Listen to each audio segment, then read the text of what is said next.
Hey folks, International Master Casa Corley here, bringing to you another video in the Great Game series. This one is a game played in 2023 between Indian Grandmaster Arjun and Erigaisi, one of the absolute best players in the world, and Grandmaster Sanan Sjugirov, who used to play under the Russian flag but has switched to Hungary, and he's been actually representing Hungary in team events for a few years now.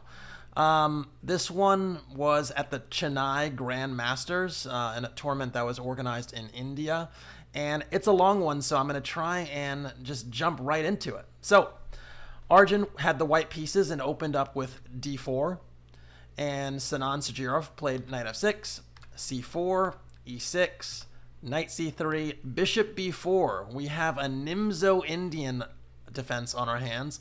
One of the really popular lines with black dealing with this d4, c4, knight c3, black gets pretty quick development and castles their king kind of quickly, which is usually a good thing in chess. Arjun opts for a line that is not the most popular. You have actually e3, knight f3, queen c2, but he opts for the move f3, which is actually Arjun's specialty. He happens to play this quite a bit, and you can actually find a lot of games in the database where he essays this move. This move is a very tricky move. It's actually called the Kamok variation of the Nimzo Indian. A lot of people confuse it with the Samish, but the Samish is actually when white plays a3 first and not f3. So it's a little bit different, although they're probably both those systems are like cousins, f3 and a3, and we'll actually see in this game there's a transposition. So after c5, white actually did play a3. Arjun did go for a3, and after bishop takes c3, b takes c3, we have a really unusual position on our hands. White has a damaged pawn structure. There are double pawns on the c-file. There are no pieces developed yet. There's a potentially weak pawn on a3. What does white have in return? Well, white has the two bishops, the bishop pair. They got that bishop for knight, and they have the potential to expand in the center. And so, some people believe that is actually worth, a little bit of time, a little lack of development, just to get those real concrete gains. And the really big question is, how big of an issue will this structure be? Because sometimes the double c-pawns can be a huge weakness, and sometimes it doesn't matter because white just rolls in the center. So, Sjugirov played the move knight c6. This is a normal move in this structure. A lot of times you'll see the knight actually go to a5 and gang up on the c4 pawn. Sometimes you'll see like b6, bishop a6, something like that. Arjun played e4, grabbing the center. And then we had this move d6, defending the c-pawn. Note that a trade of pawns with like d takes c5 and d takes c5, and even a trade of queens is actually perfectly fine for black, and actually better for black, because the more pieces get traded, oftentimes the more these double pawns can be a weakness and can be a potential target. And a lot of white's space is based upon having the queens on the board. So no trades today. So Arjun opened with knight e2.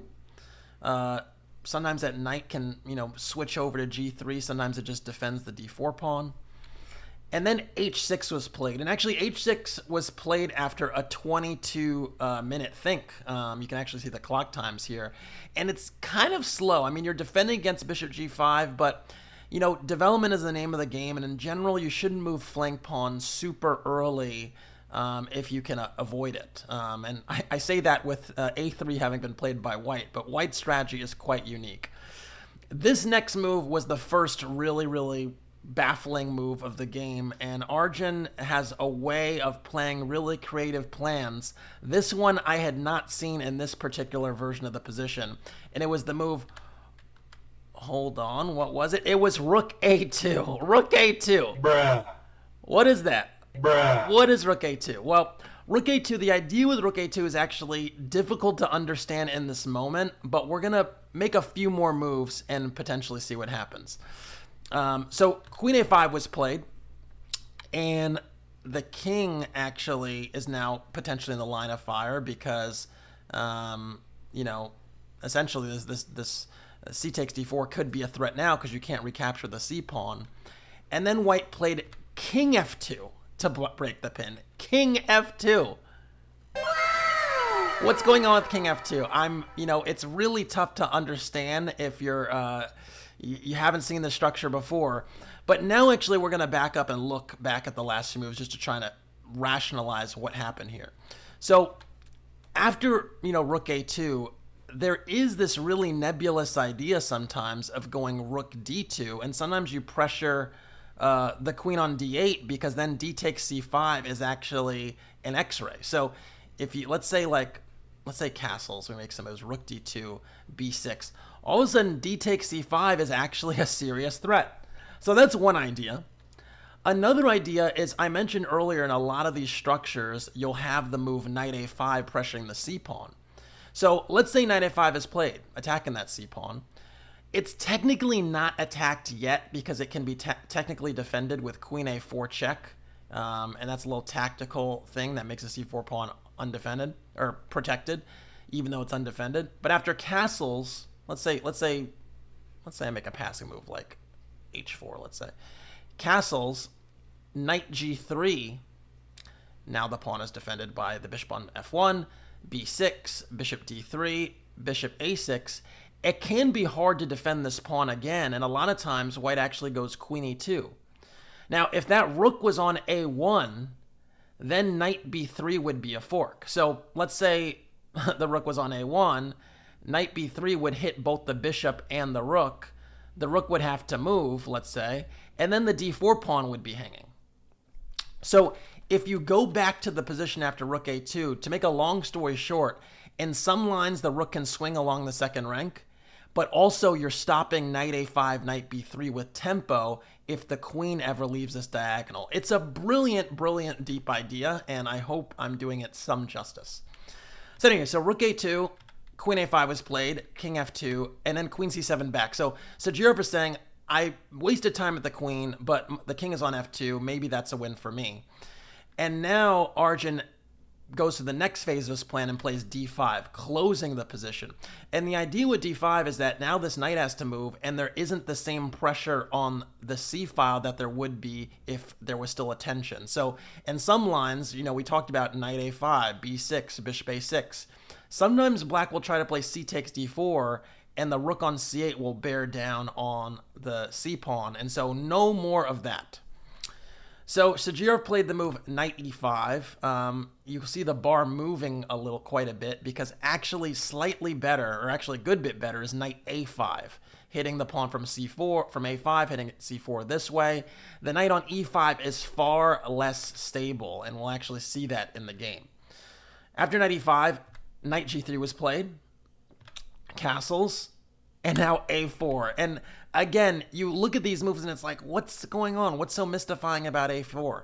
Well, the point is now that the clamp is on. We've got kind of something of a center that's locked down here in the middle of the board. And now we want to make sure there's no counterplay on the queen side. I'm going to go back again because I need to show something.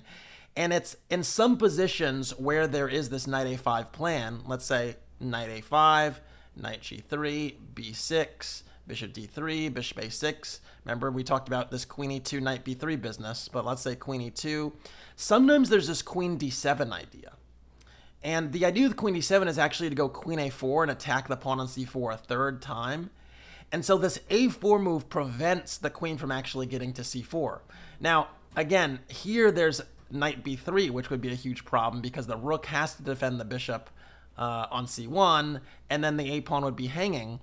But in our version of the position, if we go forward, we have rook A2. So now with rook A2 and A4, everything is nicely covered.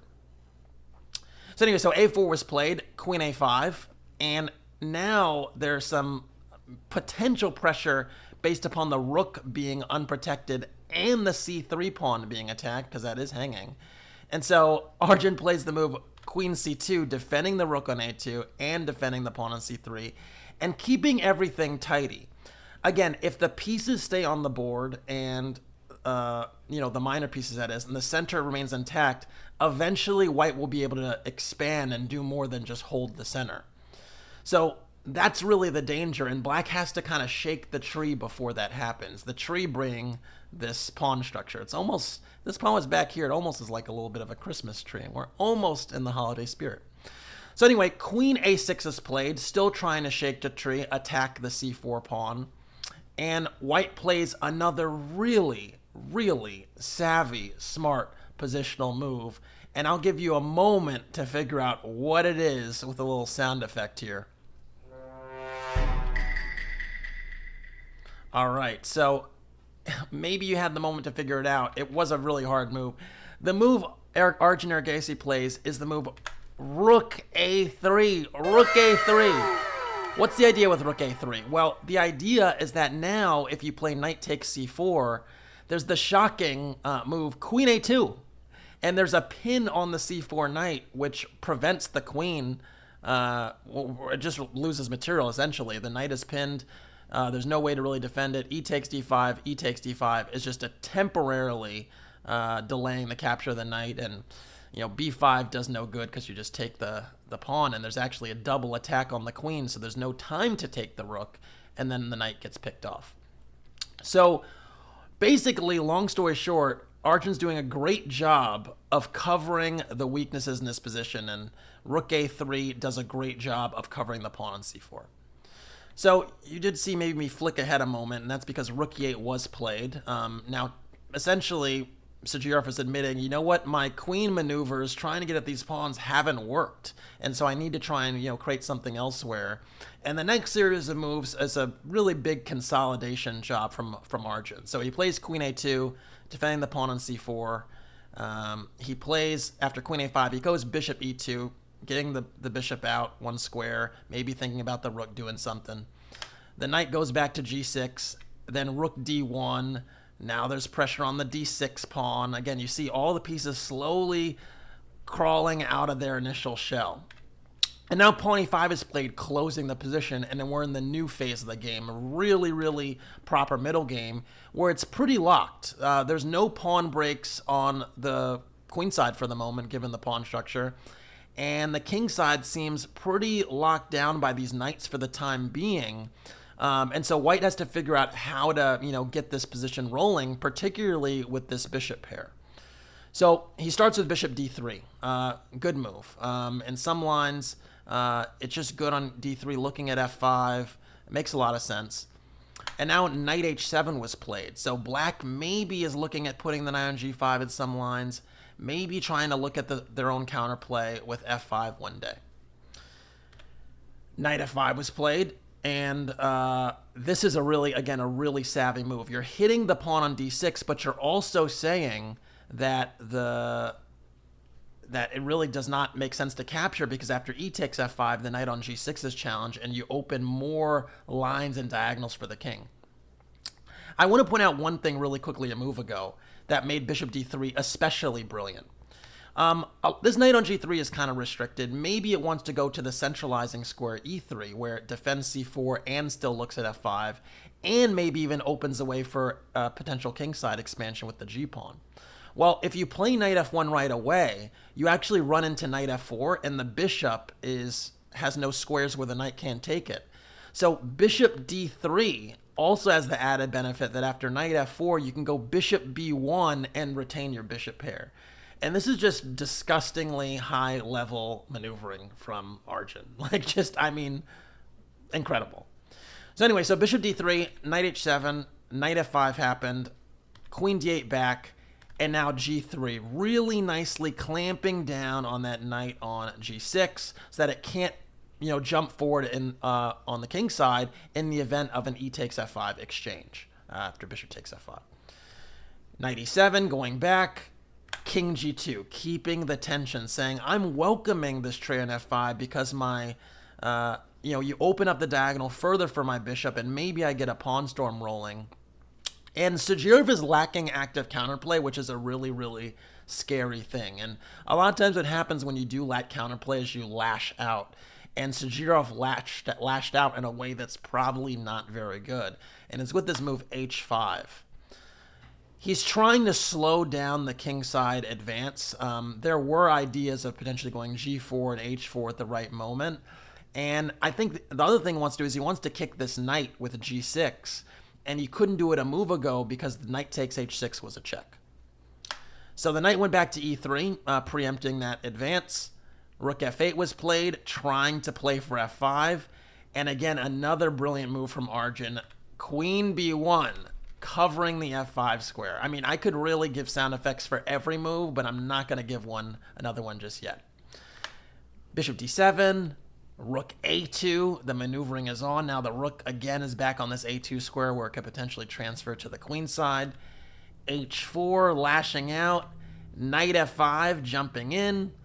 Knight takes f5, e takes f5, queen f6, and g4. Okay, phase 2 or 1.5 is complete. Basically, the king side pawn expansion has begun, is rolling. There's massive space advantage on the king side for white, but there's also a big space advantage on the queen side because it's very hard for black to break out of this bind, and you have bishops that are really well primed. So the only thing that's left to do is to maneuver a little bit more to make sure the rooks and queen are getting in before you get everything rolling. And Arjun does this brilliantly. Rook b8, defending b7. Rook f1. Okay, maybe the f file will open up at some point. King h8, h3. Just consolidating, defending the g4 pawn, maybe sliding the king over at some point.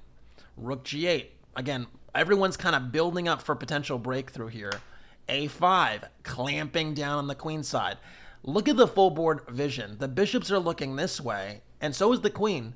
But the queen is also looking towards the queen side just in case. It's no counterplay anywhere. Queen e7, rook b2, pressuring b7.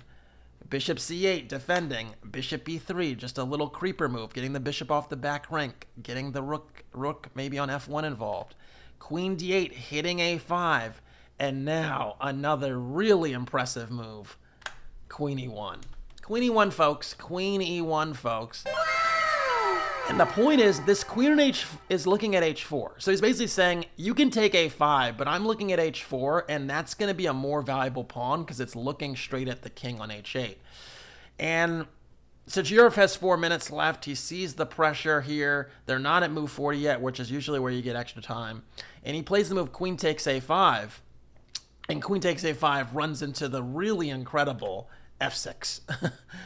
And now you see these bishops. Look at the bishop on d3 and e3, looking at that king side. And black is in a world of pain. Because if you play knight takes f6, you run into queen takes h4 with checkmate on the next move because the bishop is covering h7. If you play g takes f6, well, bishop takes h7, king takes h7, and queen takes h4 check, and the other bishop asserts itself because queen h6 is checkmate. So really, these bishops are opening up at the perfect moment, and it's devastating. So after f6, g6 has to be played. And this is a move that means the f-pawn is going to be entrenched after the move. Well, first rook b5, the queen moved, and then bishop c1, hitting the queen again, queen a1, and then king h1, still not doing it because you want to get the king out the way. Bishop d7 back, rook b3, threatening rook a3, which would trap the queen, by the way. And after queen a5, finally, are we going to get it? Nope. Queen takes h4 first. This pin with the knight on the king. And what I'm waiting for, and I'm slowly kind of building toward it, is the point that finally, after queen d8, g5 is played. And this is what I like to call positional domination. This knight is entombed, it's in jail, it's not getting out. And look at the quality of these pieces, the rook on g8, the knight on h7. They're just boxed in, and you have to constantly worry about queen h6 ideas and checkmate on g7. A little X marks the spot mate is what I like to call it. And it doesn't matter that the pawn structure on the queen side is doubled if you have this much space everywhere. And so strategically now, it's a really, really dicey, borderline lost position. And that's kind of the culmination of all of that power play on both sides of the board. So anyway, black does fight on. It's not over here. Bishop f5 was played, trying to say, take my bishop and open up my rook, please. And Arjun's like, no, thank you. We're not doing that. Bishop e2. a6, trying to play for b5.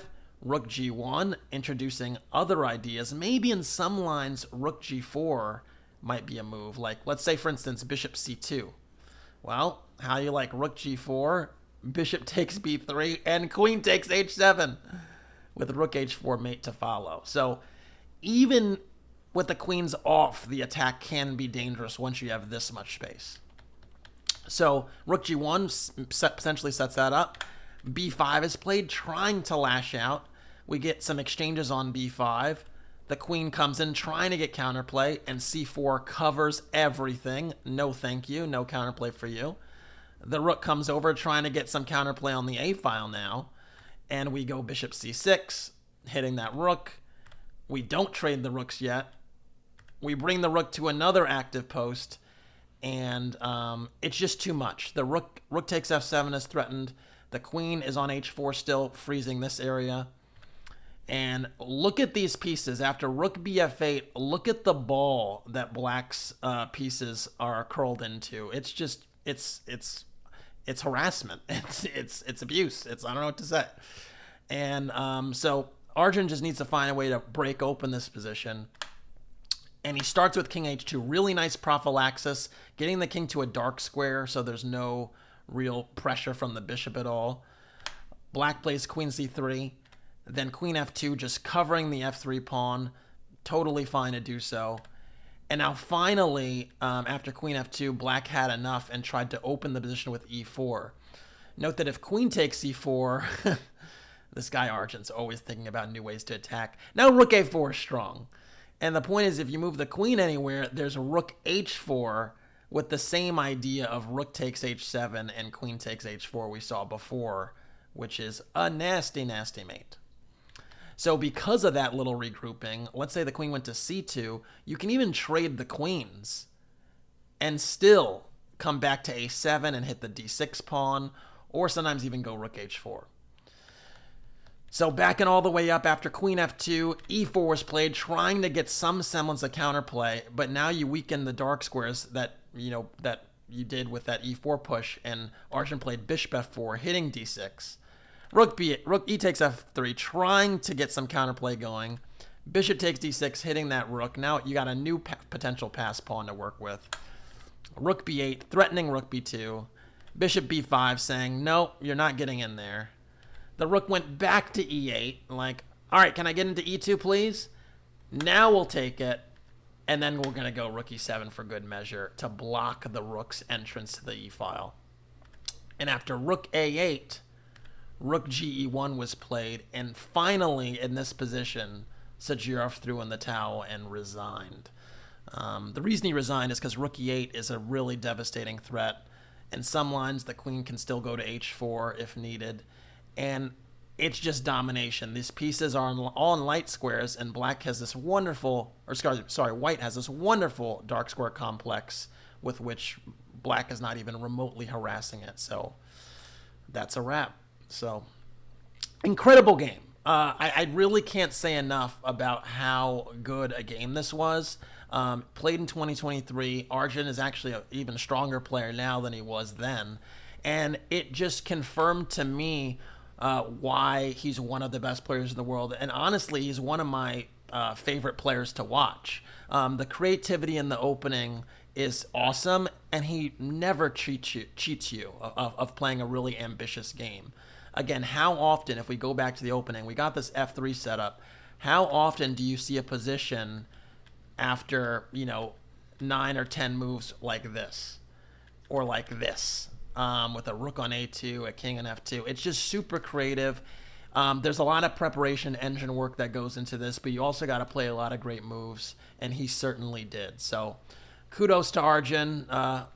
Give some golf claps as well. And yeah, check into his games. They are fun to watch, and I'll see you in the next video.